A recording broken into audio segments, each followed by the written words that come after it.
जय जोहार संगवारी हो, कैसे है आप मन। मैं आपके दोस्त वीके ध्रुव उर्फ बंटी। तो आज हमारे नया ब्लॉग में आप मन के स्वागत है, जेकर नाम है बकवास ब्लॉग। तो सवेरे सवेरे मैं देखे हूँ कि बाबा ओकरो से लड़ाई झगड़ा होती से, गाली गलौज कर से। तो मैं ओखर से अभी जाके पूछूं कि बाबा का हुई करके, और बाबा से मजा भी लेबो। तो चला संगवारी हो। बाबा काबर लड़ाई करे का हुई से यार मैं झाड़ू मारते हैं तो अशोक हमर में रहा कि मुंह मेरे पादत रही से काम नहीं करने देती रही यार। है मुंह मेरे पास दिस तो अशोक का बहुत बड़ा गलगल काली सब है। वो काम कर देते काहे करती है। मैं काम करके झाड़ू मारते में रहा के हुआ सादा से अच्छा काम है जी। अरे बहुत गलत बात हो गई बाबा। बताना यार भाई अशोक अच्छा काम करी काहे है बता।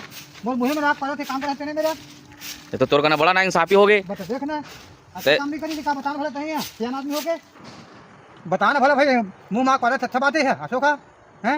ये गाल मारते हैं चौधरी अच्छा बात काम करी से मैं झाड़ू मारते काम करने देती तो का होती है बताना भला भाई। दे यार सीधा हाँ? कचहरी में जाही फिर बात है। मोर वीडियो अच्छा लगी तो ही तो लाइक कर, सब्सक्राइब कर। अरे भाई देखा भाई कर दिया भैया, गरीब आदमी समझेगा कर दिया भैया।